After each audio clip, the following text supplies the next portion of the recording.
Hola gente, bienvenidos y bienvenidas a La Doble Tracción, el espacio de periodismo tan bueno que da risa, que ya no es de la Federación de Estudiantes de la Universidad de Costa Rica. En adelante simplemente FEUR, porque ese nombre es tan grande como el tiempo que pasé en el baño producto de un virus estomacal que contraje el domingo. Así es, gente, yo sé, ligeramente grotesco, pero totalmente verdad, porque así fue, más terminé con suero.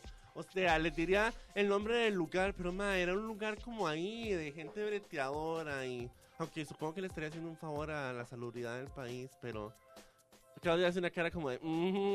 pero, después pueden mandarme un inbox y yo les digo, pero que, sé que feo tirarle el hachazo en Radio Nacional.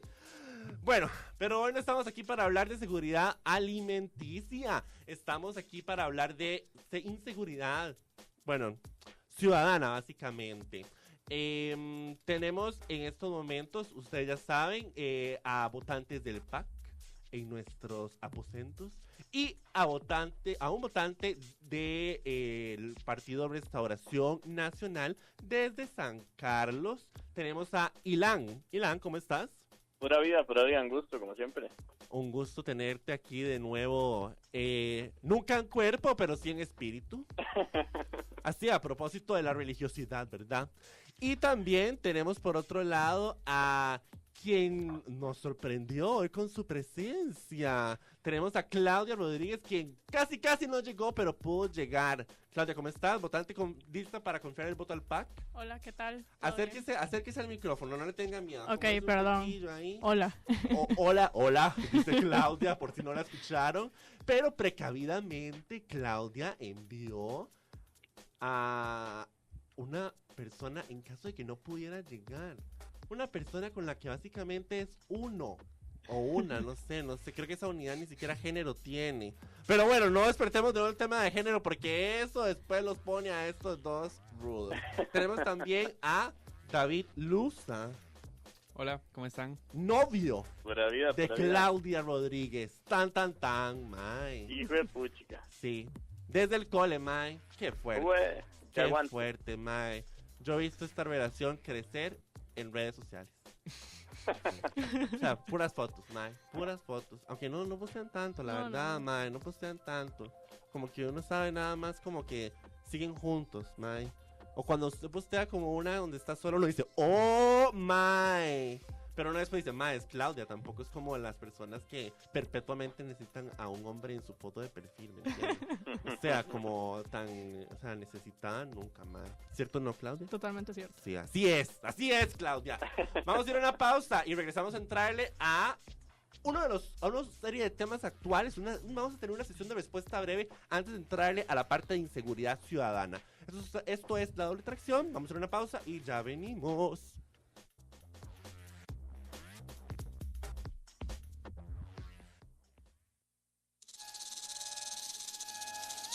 Bienvenidos. Bienvenida. Doble Tracción.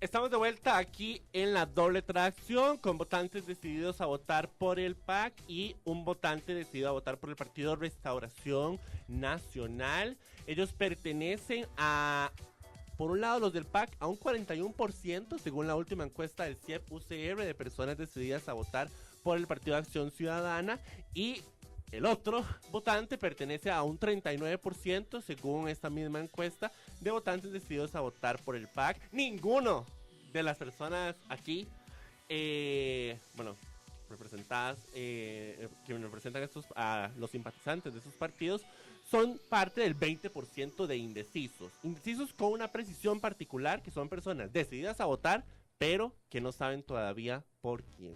O sea, básicamente los indecisos decidirán esta cosa. Les decía que antes de entrar al tema de inseguridad ciudadana, que fue uno de los temas más polémicos de la administración Solís durante los últimos años, vamos a hacer una sesión rapidita de respuestas breves sobre algunos temas de actualidad que han estado girando. Empecemos primero por algo que pasó recientemente.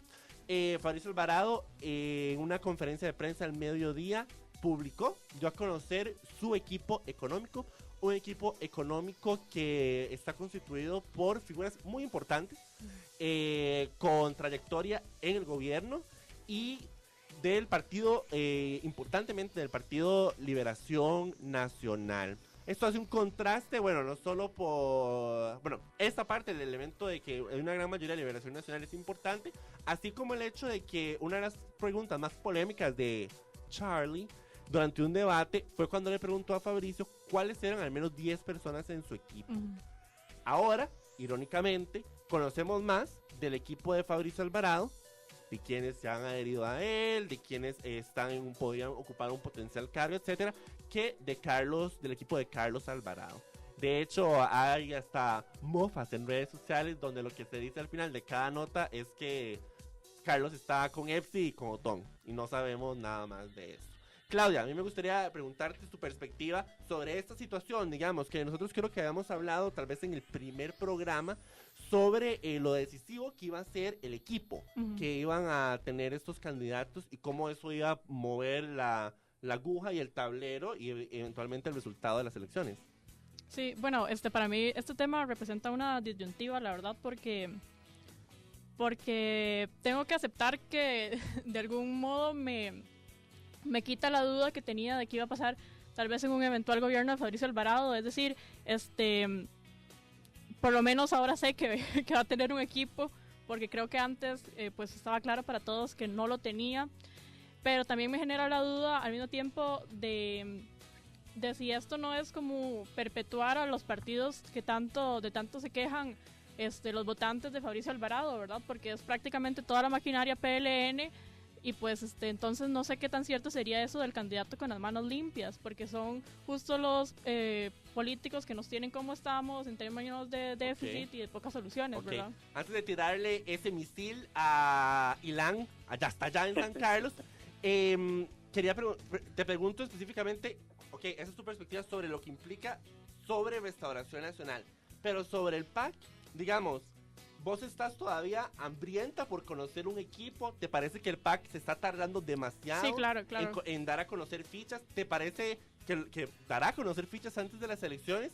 Porque hoy conversando con gente me decía, yo creo que el PAC ya no va a dar equipo de aquí a las elecciones. O sea, que con esto es todo lo que se fueron. Sí, claro. Sí, pues a mí también me genera la duda y la verdad me gustaría que Carlos, pues asuma posiciones tal vez un poco menos tibias, ¿verdad? Y pues pueda salir a los medios tal vez con un equipo para también darle más paz también a los votantes, a los indecisos, que en este caso es un porcentaje bastante importante y que van a decidir las elecciones eventualmente. Ok, ahora Ilan, te mando el misil. Comentame, para vos, una de las principales críticas que por lo menos yo he encontrado en común con quienes votan, quieren confiar el voto a Restauración Nacional, es justamente la parte de la credibilidad, y vos lo has manifestado aquí, que perdió el PAC producto de la serie de casos de cuestionamientos por corrupción que recibió durante esta administración. Terminando por el cementazo, pero también pasando por casos como los sobresueldos de las y los ministros. Ahora, sí, efectivamente, y me imagino que vos en eso coincidís, que ha habido una gran mayoría, no solo de adhesión de figuras de Liberación Nacional a Restauración Nacional, sino también de incorporación de estas figuras al equipo, ¿verdad? O sea, hablamos de que un equipo económico en este momento está siendo preponderantemente liberacionista. Por un lado, ahora te pregunto, como votante de Restauración Nacional, por un lado, ustedes critican fuertemente la corrupción, del PAC, que sería, algunos hablan incluso de que votar por el PAC sería perpetuar esa corrupción. ¿Hasta dónde sería también perpetuar corrupción, incorporar a personas de un partido cuestionado como Liberación Nacional al equipo de un eventual gobierno de Fabricio Alvarado? Sí, sinceramente, yo soy un votante un poco crítico, entonces así como que no todo lo que haga un partido lo aplauda así solo porque lo hace el partido en sí. Yo pienso que a pesar de que es bueno en el sentido de muchos atestados y conocimientos en el funcionamiento del gobierno, es peligroso porque a veces existe oportunismo. Por ejemplo, en el caso de Liberación, que ya quedó fuera de la contienda política, yo considero que podría ser que de repente aparezca de repente no, considero que ya la estrategia se está dando de entrar con el partido al que le faltaban figuras para, de una manera solapada tal vez, continuar y perpetuar el poder desde dentro. O sea, entonces, siento yo que si el trabajo se da de una manera descontrolada y poco supervisada, lo que vamos a tener el día de mañana, si no se maneja como debe de ser, es Liberación Nacional. Entonces son personas que, si bien es cierto, el gabinete no solo es de Liberación Nacional, pienso que estas fichas de Liberación Nacional que se están acercando, hay que verlas con mucho cuidado en ciertos aspectos. Ahora, y antes de pasar al siguiente tema, ambos, ¿ustedes creen que en el caso de Carlos Alvarado, la falta de equipo que hasta el momento ha visibilizado, y por otro lado, la incorporación que ha hecho Fabricio de fichas de Liberación Nacional, podría incidir negativamente en este porcentaje, en este 20% de indecisos? O sea, que no se decidan por ellos, por estas dos situaciones. Falta de equipo, de que no conocemos, digamos, o sea, dónde está el equipo del PAC, y por otro lado, que ahora más bien conocemos de Restauración Nacional, que hay un fuerte brazo liberacionista instalándose en el eventual Poder Ejecutivo. Bueno, yo sinceramente creo que la base de votantes de Fabricio no va a tener mayor cambio, porque me parece que se ha mantenido bastante sólida, tal vez con algunos cambios, pero muy leves. En cuanto a cómo va a incidir esto para Carlos Alvarado, me parece que sí, pues va a incidir negativamente. No creo que se le caiga todo el porcentaje de voto, pero sí creo que le va a quitar por lo menos, no sé, o sea, pues estoy siendo imprudente decir un 3% de personas que tal vez muy en el fondo ya sabían que iban a votar por Fabricio, porque desde hace mucho tiempo se viene con este discurso de que Fabricio es de derecha, que su plan de gobierno, no sé, como que dice muchas veces de empresa, cosas así. Entonces es gente que la verdad estaba pues esperando cualquier cosa para darle el voto a Fabricio. ¿Ilan? Sí, yo pienso que de hecho en los indecisos es donde va a calar más profundo, ¿verdad? Porque como hay indecisos que son liberacionistas, de esos que votan por cualquier candidato liberacionista que pongan, sin importar los antecedentes ni nada, hay otros que analizan también las cuestiones, ¿verdad? Entonces yo pienso que hay algunos que al ver figuras liberacionistas probablemente de una vez van a ir a votar por el partido que tenga más representación liberacionista. Y otros tal vez son del otro pensamiento de que no quieren más liberación, y más bien mientras más liberacionistas entren en el partido, menos se van a acercar a votar por ese partido.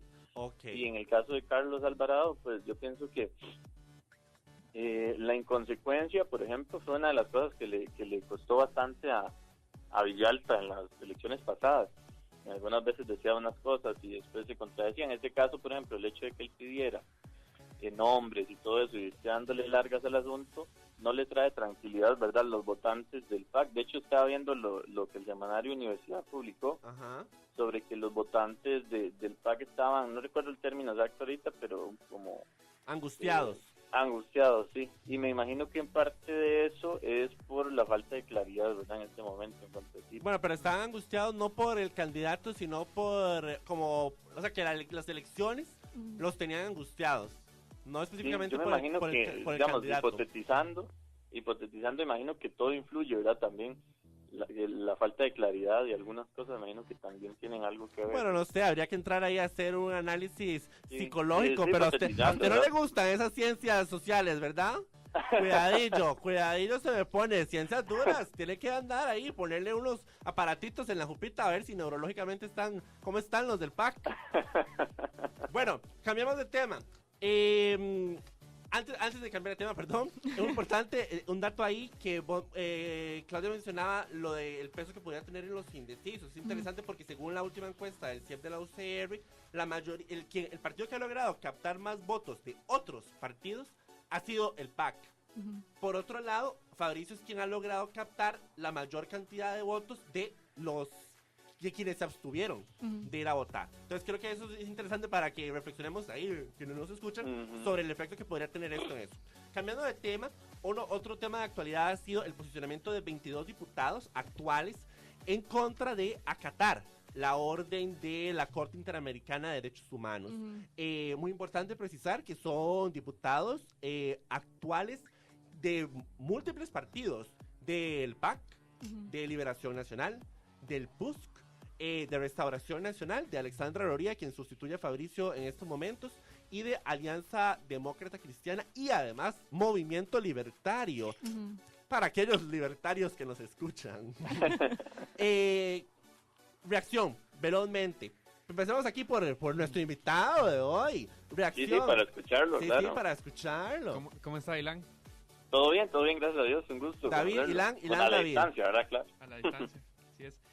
Bueno, mi percepción inicialmente es que realmente lo que opinen los 22 diputados que actualmente se encuentran en su cargo respecto de la opinión consultiva de la Corte es completamente irrelevante. ¿Por qué? Porque lo que se dice es, bueno, y el tema de fondo que está ahí siempre es la soberanía del país. La soberanía del país, que se ve afectada la soberanía del país con esta decisión de la Corte que va en contra de lo que la mayoría de lo que aparentemente una mayoría de la población piensa. Realmente eso no es correcto. Precisamente para eso nosotros tenemos un mecanismo para aceptar tratados internacionales que es que lo habilita la competencia de la Corte. Incluso el mecanismo es tal para defender la soberanía que requiere la aceptación del Poder Ejecutivo y una ratificación posterior por la Asamblea Legislativa. Esto ya se dio. Entonces ahora me parece que es completamente no tiene ninguna relevancia lo que vengan a decir estos 22 diputados porque ya la opinión es vinculante en el tanto interpreta la Convención Interamericana de Derechos Humanos y no es una sentencia porque no le está diciendo a Costa Rica usted tiene que hacer tal cosa o no, sino está concediendo un derecho a partir de una interpretación que realizaron de la Convención. ¿Y qué pensás del argumento que ellos plantearon? Porque si plantearon la parte de la soberanía, ¿verdad? Plantearon la parte también de que contradicen la Convención Interamericana por el artículo 17, creo que era, que mencionaba que matrimonio es entre hombre y mujer, cosa que aclaramos en el programa anterior, que los tratados internacionales solo son válidos en cuanto amplíen derechos humanos. En nuestro caso la Constitución, o sea, la Constitución es más amplia que ese artículo en materia de familia. Pero también argumentan la violación, digamos, a este principio de petición de un juez, ¿verdad? De que un juez no puede dar más de lo que se le pide. Y lo que dicen es que nunca se preguntó por matrimonio, que se preguntó por derechos patrimoniales de personas homosexuales y, bueno, por identidad de las personas trans. ¿Cuál es tu perspectiva sobre eso? Bueno, aquí no se trata de que haya un derecho de petición o no, porque no existe, digamos, contención. No hay dos partes que estén reclamando cosas distintas. A la audiencia que es contención, porque es que se me van a clases de derecho. Bueno, contención es que realmente no hay dos partes que tengan sentidos o intereses que se encuentren contrapuestos. No hay pleito aquí, no hay pleito. No es un caso, digamos. No es un caso. El Estado costarricense lo que le pregunta a la Corte es, vea, ¿qué tengo que hacer yo para cumplir con los derechos de la comunidad LGBTI? Pero específicamente en el área patrimonial. La Corte más bien lo que hace es interpreta el artículo que consagra el derecho al matrimonio, haciéndolo entender que matrimonio es para el hombre y para la mujer, independientemente de si es entre hombre y mujer, si es entre hombre y hombre, o como quieran las variaciones. En ese sentido, no habría ninguna violación al derecho de petición, precisamente porque no es una sentencia y la Corte es el intérprete auténtico, ¿verdad? Es quien está llamado a interpretar la Convención y precisamente en esa función es que amplía esos derechos, porque naturalmente para otorgar los derechos patrimoniales era necesario hacer el entendimiento de qué es lo que vamos a entender de ahora en adelante por patrimonio según el derecho internacional de los derechos humanos. Antes de pasarle el misil a Ilan, no, tampoco es tan bélico. Claudia, 30 segundos.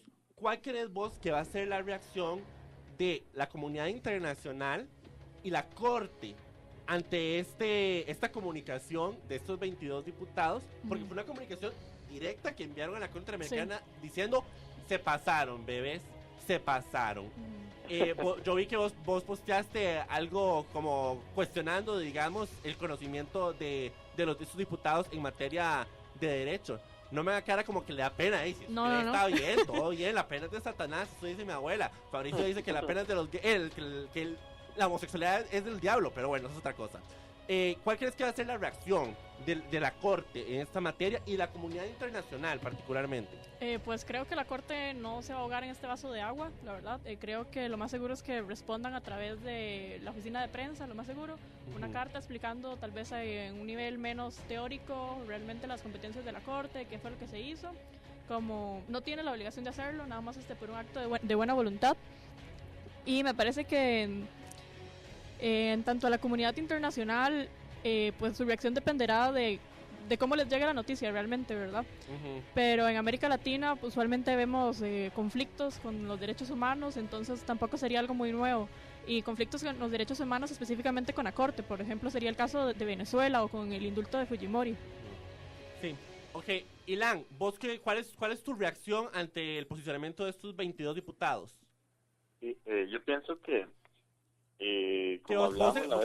vos de hecho en el programa anterior, para aquellos que no lo escucharon, primero les debería dar vergüenza no haberlo escuchado, y segundo, vos planteaste al final, me pareció una reflexión interesante, que para vos estaba claro que el fallo de la Corte pues que era vinculante, pero vos planteabas que era necesario una reflexión, digamos, a posteriori, o sea, como de discutir si la Corte se está excediendo o no en sus capacidades para, bueno, desde su perspectiva, prevenir, digamos, extralimitaciones futuras en otras materias. Esos 22 diputados se posicionan de la manera en que comentamos. Para vos, ¿cuál es tu reacción?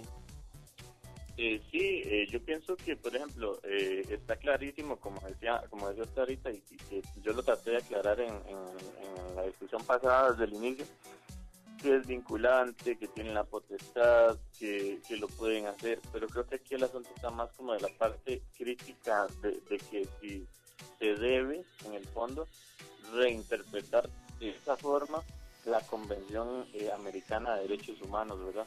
Entonces yo pienso que la crítica es válida, en el sentido no de que si pueden, sino de que si se debe llegar a un nivel de reinterpretación tan grande que ya los artículos casi que carecen de sentido, ¿verdad? Pero te parece políticamente inteligente este posicionamiento de parte de los diputados.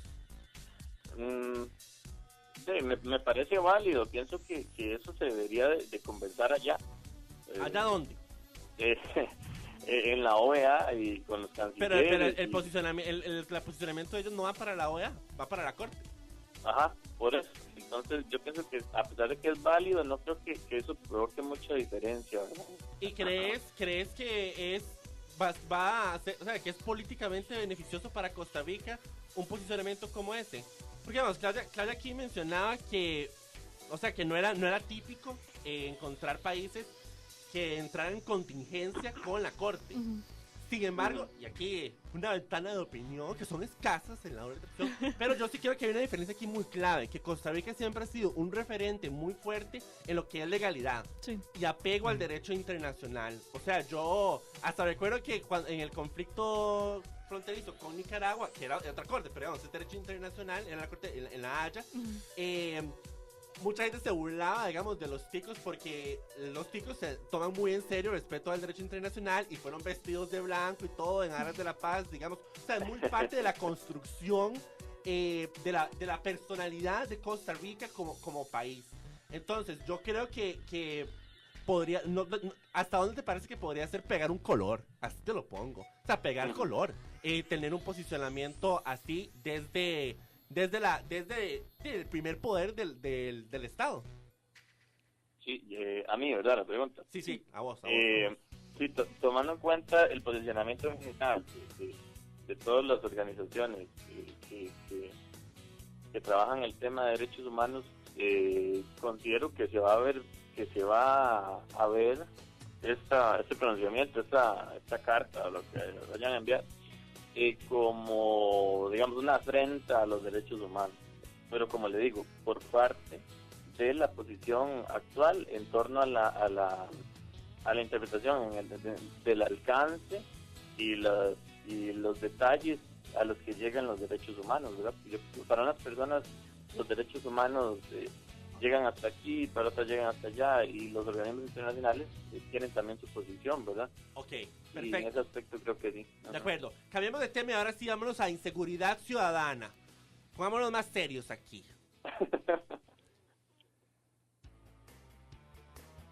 Más serios, controlista, más serios.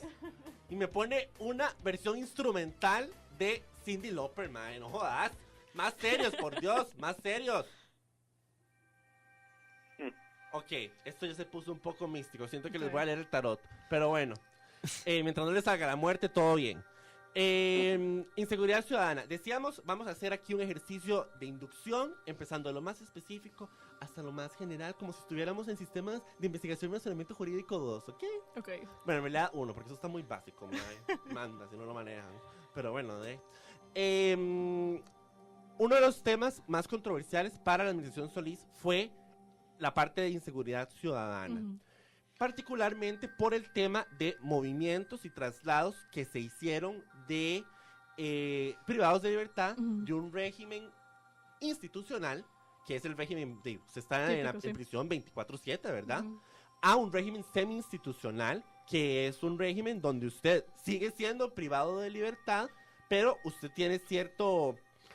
Se le amplía, digamos, se le reduce la privación de su libertad, porque usted puede salir a reconstruir sus lazos familiares, a reconstruir lazos laborales, tiene que, bajo ciertas condiciones, ¿verdad?, regresar ya sea a firmar, a dormir, son personas privadas de libertad que no cometieron delitos graves, etcétera. Estos movimientos respondieron a 2 jueces de ejecución de la pena.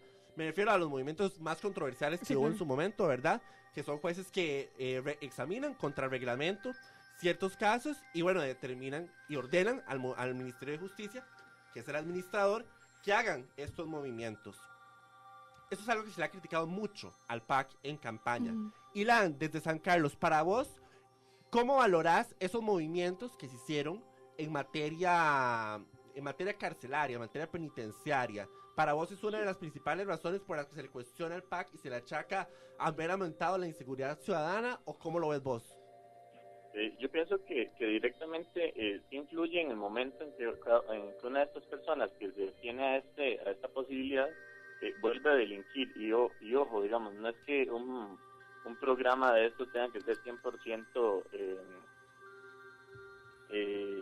que no falle en ninguno de los casos, pero por ejemplo, cuando ya empiezan a fallar los casos de personas que han sido puestas en el régimen semi-institucional y otros, ya hay que cuestionarse un poquito, ¿verdad?, cuáles son los estándares y los filtros por los que se está pasando a estas personas, porque, por ejemplo, cuando se habla de estadísticas se dice que muy bajo es el porcentaje de personas que tuvieron estos derechos, digamos, adquirieron esta posibilidad, que volvieron a delinquir. El asunto es que cuando ya no lo vemos como datos estadísticos, sino como ir a la persona en sí, que recibió, digamos, el ataque, por decirlo así, de esta persona, o el robo, etcétera, ya sí se está afectando una vida, y como se ha dicho, ¿verdad?, se está perdiendo la paz de algunas personas que también sí son totalmente inocentes de los delitos del Código Penal, ¿verdad? Ok. Me parece importante recalcar que vos entonces sí, que vos acabas de mencionar que la reincidencia de estas personas que se movieron de un régimen a otro fue una reincidencia baja.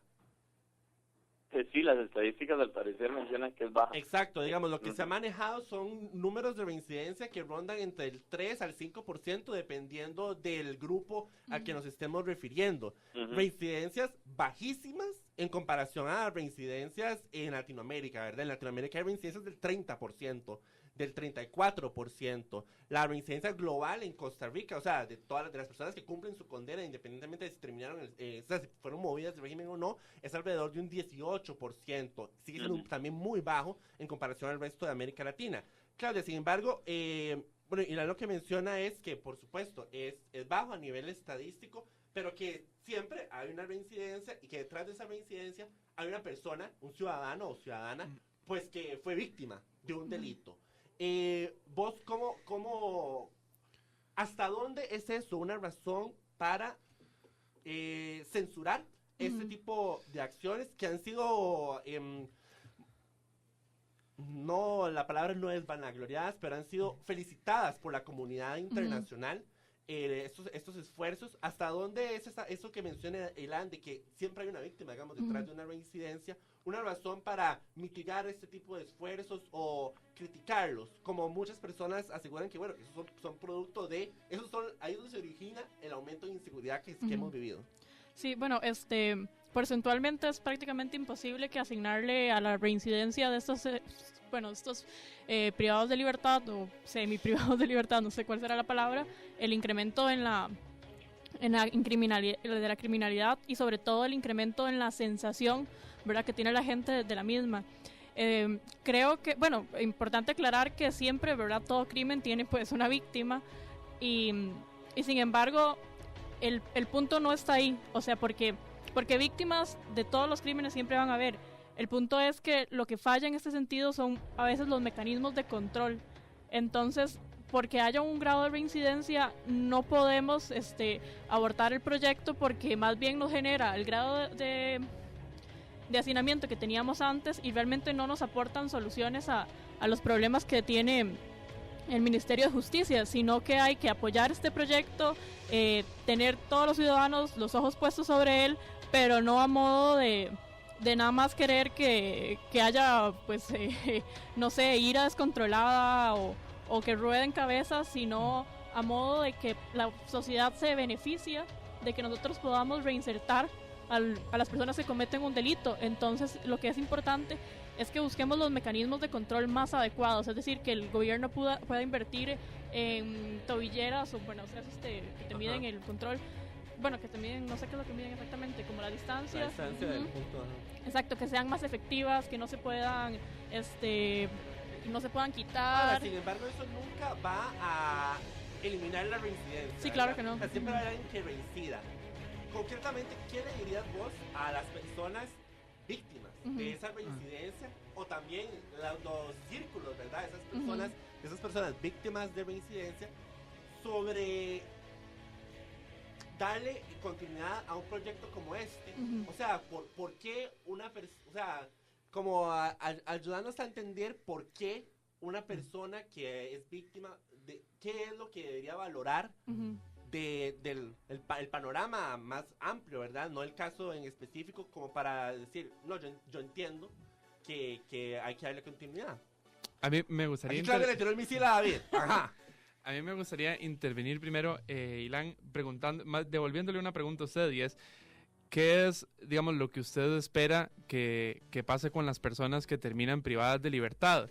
Porque está bien, digamos, aceptemos, existe un 2%, de un 2 a un 5% de reincidencia dependiendo del grupo de beneficiados que se trate. Pero indudablemente cuando son personas que ya cumplieron con su condena, también hay un grupo hay un porcentaje también de reincidencia que es considerable, pero que no nos impulsa a todos a decir, no, estas personas tuvieron que haber pasado el resto de sus vidas en la cárcel, ¿verdad? Y no por eso estamos gritando, todos pegando gritos diciendo que debería existir la pena privativa de libertad, la cadena perpetua en este país, simplemente porque una persona que se robó 3 latas de atún de un supermercado se volvió a robar 3 latas de atún 15 días después. Entonces, o sea, ajá. Le repito la pregunta, Ilan, porque creo que después nos fuimos en lo anecdótico. Ilan, o sea, que vos ¿qué es lo que esperás que el sistema carcelario logre en estas personas? O sea, cuando salen, y me corriges si le estoy tergiversando la pregunta, ¿verdad? O sea, ¿qué es lo que esperás vos que el sistema carcelario logre de estas personas que salen, que cumplen su condena y regresan a la sociedad? Sí, ¿Se escucha bien? Sí, yo lo escucho Ok, bien. Es que lo dejé de escuchar un momento. Bueno, yo considero que el asunto es que siempre los esfuerzos que se hagan desde el gobierno no van a ser perfectos y obviamente no se puede reducir la reincidencia a cero, pero siempre hay que ser positivos y pensar que se puede reducir más, ¿verdad? La reincidencia y poniendo controles, como decía Claudia, más concretos, más fiables, que permita un control más adecuado de lo que estas personas van a hacer, porque yo no me he referido en necesariamente quitar la posibilidad, sino que si eso se maneja de una manera adecuada, con mejores controles, y se le da a esta persona que sale más oportunidades a la hora de reintegrarse a la sociedad, porque también, ¿de qué nos sirve a nosotros, ¿verdad?, sacar personas de las cárceles si no tienen ningún tipo de oportunidad y lo que van a hacer es regresar, ¿verdad?, a delinquir, muy probablemente. Yo sí esperaría que haya una reinserción social aceptable, ¿verdad? Pero pienso que eso ahí ya entramos en otros asuntos, ¿verdad? Como lo son otras causas, ¿verdad? De la criminalidad y la falta de formación para las personas y estas cuestiones, ¿verdad? Pero en general sí, yo no en este momento no tengo una posición como de que necesariamente haya que anular esos procesos, sino revisar bien el expediente, digamos, a la persona en sí muy, muy detalladamente y con controles muy, muy estrictos y obviamente bajo criterios de que los delitos no tienen que ser graves, obviamente. Antes de devolverle la palabra a David, que aquí quiere decir algo, creo, sí, ¿no? Está pensando, mientras lo piensa, Ilan, para vos, estas personas que fueron movidas de un régimen institucional al otro régimen, ¿son golondrinas? Bueno, lo de las golondrinas, si mal no recuerdo, fue porque una de estas personas había caído en un delito después de haber salido. Y al parecer el presidente había mencionado que una golondrina no hace verano. Sí. Por eso, pero vos compartís el uso, o sea, referirse a estas personas como golondrinas. O sea, que fue algo que en campaña antes cuando habían 13 candidatos, se utilizó mucho, ¿verdad? Sí, particularmente nuestro amigo Juan Diego Castro utilizó mucho el término golondrinas. Y bueno, por lo menos el concepto que yo manejo de lo que ellos manejan como golondrinas son básicamente personas que se liberan pues arbitrariamente. Sí. O sea, yo pienso que para mí golondrina, bueno, digamos, conversando sobre eso, definición, sería el que sale y vuelve a delinquir, ¿verdad? Bueno, desde mi perspectiva, le hace daño a la sociedad una vez que pasó por el proceso y se actúa el régimen institucional, ¿verdad? Sí, yo no lo entiendo así, pero tampoco es como que hay un marco conceptual sobre sí, golondrina. digamos, es algo como muy relativo. Aquí un paréntesis discutiendo el concepto importante de golondrina. David. Pero entonces, digamos, resumiendo, me parece que usted estaría de acuerdo, digamos, que el proyecto en términos generales ha sido exitoso, porque hablar de un 2 a un 5% de reincidencia, tomando en cuenta la serie de libertades que se le da a las personas beneficiadas, indiscutiblemente está muy bien. Evidentemente se puede mejorar y podemos bajarlo tal vez a un 2%, me parece que sería muy razonable, especialmente porque debemos tomar en cuenta que el tipo de delitos que se cometen son los que están asociados a condiciones de marginalidad. Entonces, haber implicado también bajar la reincidencia quiere decir que nosotros en alguna medida logramos eliminar las condiciones de marginalidad en la que se encontraban esas personas que tienen causas estructurales muy arraigadas dentro de la sociedad costarricense, y pues ya entonces ahí el problema no está, digamos, para bajar esas tasas de reincidencia, el problema ya no se encuentra en el programa, sino ya en otros conflictos. ¿Coincidís, Ilan? Sí, yo coincido en parte porque, digamos, la eficacia se puede medir tanto desde lo que ha sido en el impacto de reducción de reincidencia, y también se puede ver en el caso de las víctimas si ha sido beneficioso, ¿verdad? Es como relativo, pero si se ve desde la parte... ¿En caso de las víctimas o en caso de los privados de libertad que fueron liberados? ¿Cómo? En caso de o sea, ¿se puede medir si fue beneficioso en las víctimas o te referías más bien a beneficioso en el caso de los privados de libertad que fueron liberados? O sea, si eso... Sí, o sea, si lo vemos desde la parte estadística, no fue un desastre. Ajá. Me imagino que puede haber sido un desastre para las personas a las que se le hizo algún daño y ya tienen algún problema. Bueno, pero vamos a psicológico, hablar de la digamos. perspectiva subjetiva, pero digamos, Sí, como por esfuerzo eso. institucional, vos Depende del coincidís punto, en que sí. tuvo resultados, sí, efectivos, mejorables, porque creo que incluso, o sea, Claro. Claudia coincide en que son mejorables. Ujú, claro que sí. Ok, que de hecho una de las principales críticas que le han hecho a estos movimientos fue la velocidad con la que se hizo la revisión de los expedientes, ¿verdad? Sí. O sea, que lo que se ha dicho es que los expedientes se revisan muy rápido y que les parece que eso es riesgoso. Sin embargo, lo que pasa es que ahí se ha usado eso como para asociarlo a una alta reincidencia que no existió. Pero efectivamente, bueno, entonces coinciden que los mecanismos se pueden fortalecer. Sí, claro.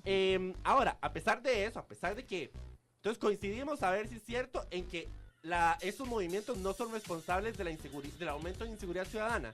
¿Irán? En términos totales, digamos, en términos del país, estadísticos. no. En términos estadísticos, con lo que medimos al En país. el caso país, no. Con lo que No. medimos al país. Ok, sin embargo, sí es un hecho que la inseguridad ciudadana ha aumentado. Nosotros en estos momentos estamos desde estándares internacionales en medio de una epidemia de homicidios. Sí, claro.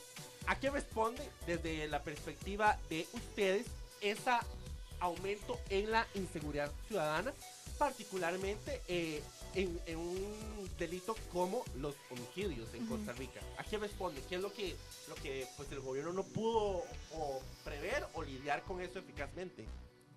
Ok, yo sí creo que nos estamos enfrentando a un tipo de criminalidad totalmente nueva que nadie nos preparó para la misma. Le voy a poner el ejemplo. Mi mamá fue jueza penal, ya se pensionó, y mi mamá, si bien amaba su trabajo, me dice a mí que yo por favor no sea jueza penal, Ok. porque ella insiste en que el grado de seguridad, no, el grado de inseguridad que hay en su trabajo no es el mismo al que yo me enfrentaría, con el que ella se enfrentó, y es porque ella misma reconoce que la criminalidad cambió por completo. ¿Cómo? Y a esto es lo que voy, al crimen organizado, digamos, que ya no estamos lidiando contra crímenes simples, que es como, pues que lastiman a mucha gente, obvio, pero que jamás los podríamos comparar como es un robo, o es un asesinato, que pues siempre es lamentable, pero por el hecho, digamos, de robar un celular o algo así, ya eso no es lo que nos enfrentamos, sino que nos enfrentamos a un tipo de criminalidad asociada directamente a las drogas, al tráfico de las mismas. Y Costa Rica es un país que creció relativamente aislado a lo que se enfrentaba América Latina en términos de las drogas, ¿verdad? O sea, vos te referís a redes Claro, de delincuencia, exacto. no Sí, a la AMPA. Exacto. A gente que ya hace esto con un grado de profesionalidad, que así se gana su vida y que no es ya el delincuente que no sé, tal vez se robaba algo para pasar la noche o para vivir un poquito mejor o algo así, sino que es una persona que literal gana tal vez más que los, qué sé yo, salarios millonarios que criticamos del Estado. Le tengo un dato. Según datos del Instituto Costarricense de Drogas, una persona que se dedica al narcotráfico en una provincia como Limón puede ganar hasta $500,000 de colones diario. Sí, claro, o sea, es pues... Sí. Y Claudia, rayos, mi salario nunca llegará a eso Sí. diariamente. Tenía la esperanza de que dijera mensual o algo así. Sí, no, vieras que no, diario. Sí, es totalmente Yo sé elevado. que usted es abogada, mi futuro como periodista es todavía más oscuro. Pero ok, no hablemos de mí. Ok, entonces vamos a hablar de la parte del narcotráfico, Ajá, digamos. ujú. O sea, ok. Eso me parece interesante. Es una de las explicaciones que Carlos Alvarado ha dado, que es justamente el hecho de que no se logró lidiar, detener el ingreso del narcotráfico. Me parece ahí también que una apreciación muy importante es que el narcotráfico se instala en la periferia, digamos, de Costa Rica. Ujú. Entonces me parece que hay una cuestión muy paradójica de que puede ser que muchos de los círculos nuestros no percibamos, digamos, el aumento en el tipo de aumento en inseguridad del que se está hablando. Porque muchas personas escuchan epidemia de homicidios y lo que piensan es que ahora hay un gran peligro en que yo salga a la calle y me maten. Pero una gran parte de ese aumento de homicidios responde a ajustes de cuenta, que son justamente pues mandar a matar a alguien por conflictos, ¿verdad? Entre estas distintas redes y distintos grupos y nodos que forman estas redes. David, usted que se está comiendo, estaba Sí. muriendo por decir algo, ajá.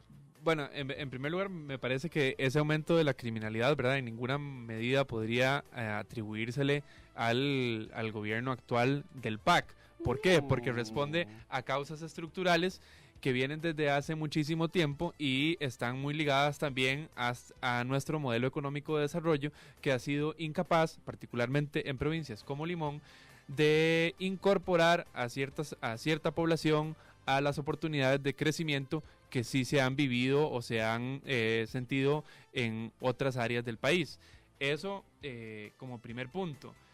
Y como segundo lugar también hacer la apreciación que estamos hablando de que los ajustes de cuentas no son un tipo de delito que vamos a dejar de presenciar o que se va a dejar de realizar simplemente por el hecho de que haya mayor prevención en el sentido estricto de mayor cantidad de policías presenciando las calles, ¿verdad? Porque no es el tipo de delito que se disuade con la presencia policial, sino simplemente es un delito que se da en un espacio muy corto de tiempo, las personas se van y el cuerpo queda ahí, ¿verdad? Sí, claro.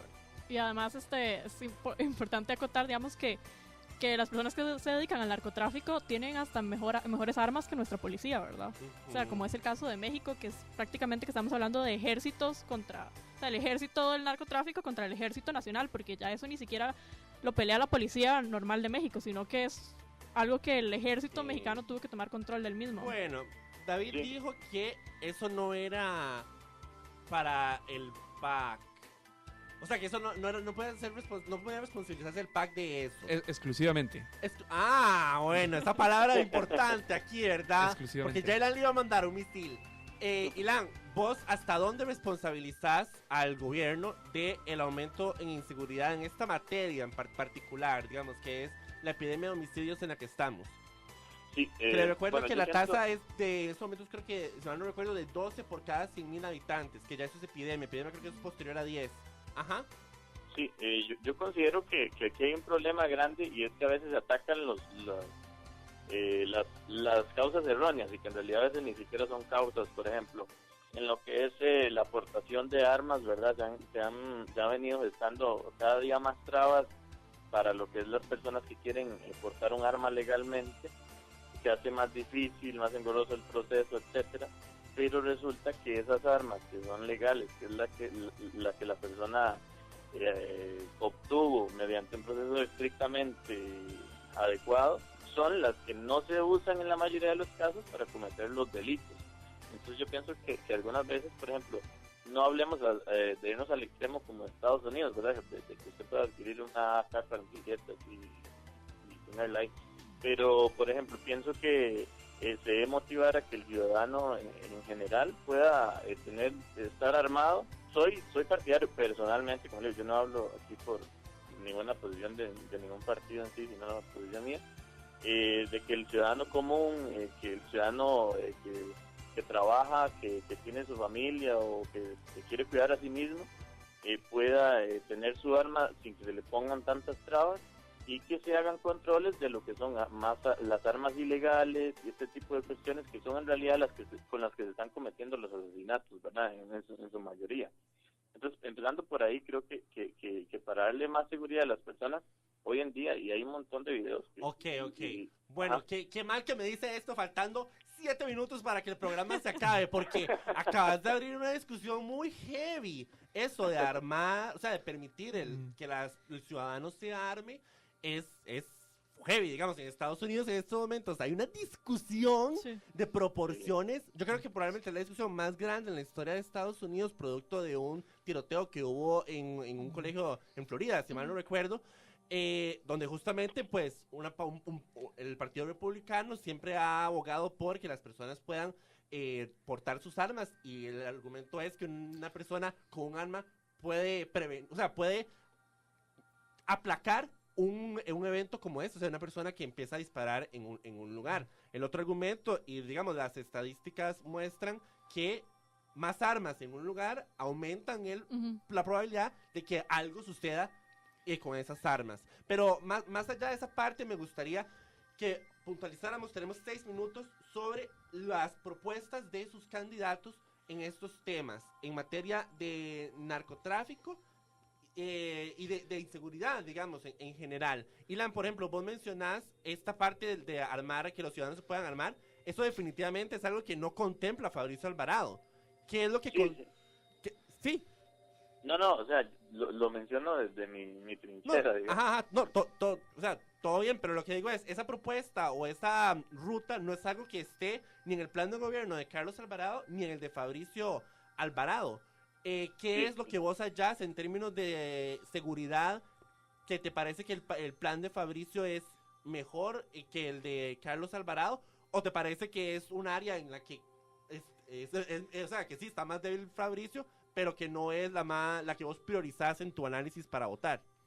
Sí, de hecho en ese sentido, no considero que sea el eje principal por el que yo vaya a votar, ¿verdad? Ok. Porque creo que se debe luchar desde otros lados y promover algunas leyes y algunas cuestiones distintas, ¿verdad? Pero lo de la unificación de la policía me parece una propuesta interesante. Pienso también que se debe profesionalizar más la policía costarricense, ¿verdad?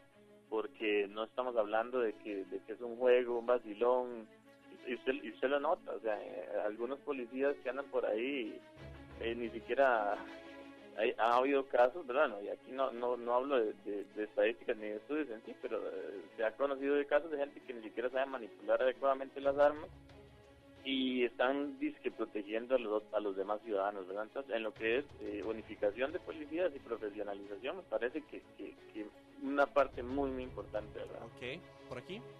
Sobre eso me parece muy, muy importante decir que si bien apoyo que se profesionalice más la labor de la policía, jamás podría apoyar que se unifiquen, porque es parte de, digamos, de un principio de legalidad según el cual nos regimos, que las funciones de la policía estén súper delimitadas y que sean muy especializadas según sus áreas, porque es una garantía eventualmente que nosotros como ciudadanos vamos a tener frente a los abusos policiales, ¿verdad? ¿Por qué? Explicarle un poco más a la gente, porque no creo que entiendan por qué. O sea, ¿cuál es la amenaza para vos que sea una sola policía?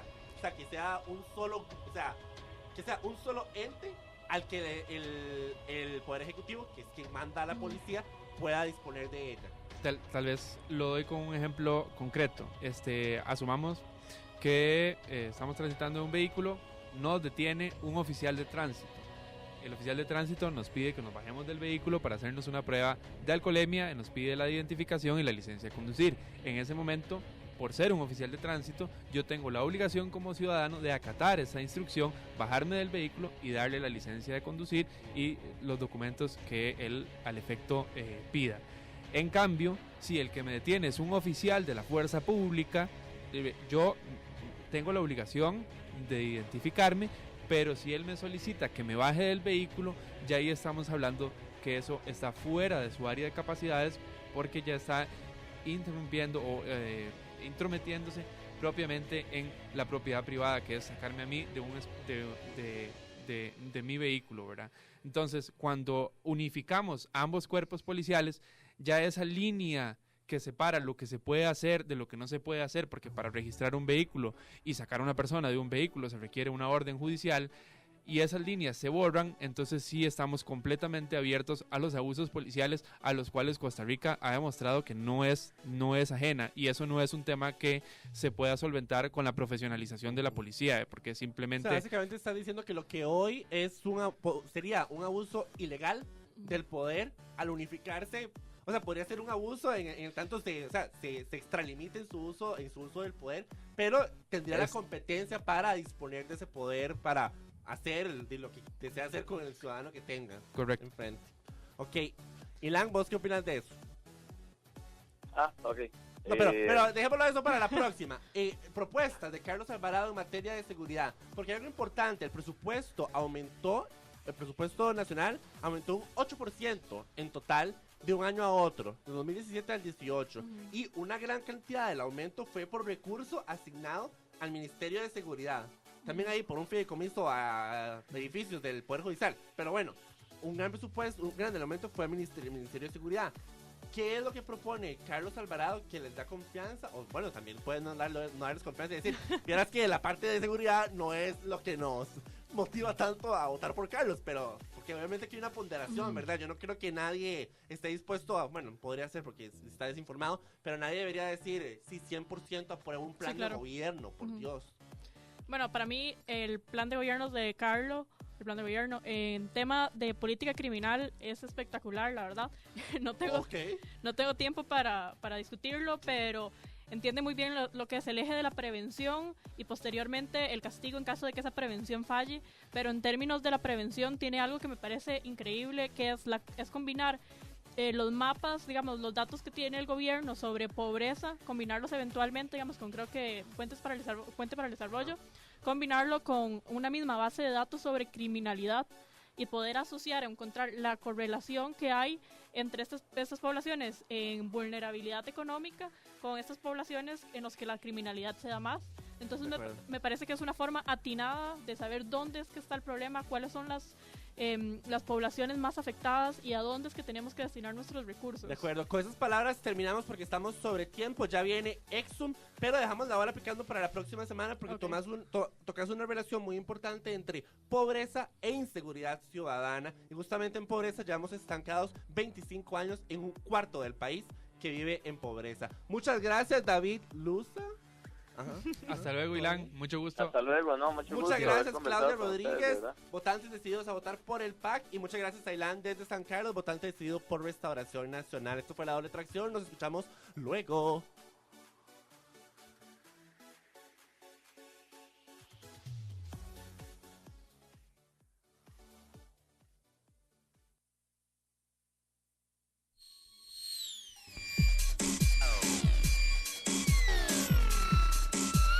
Doble tracción.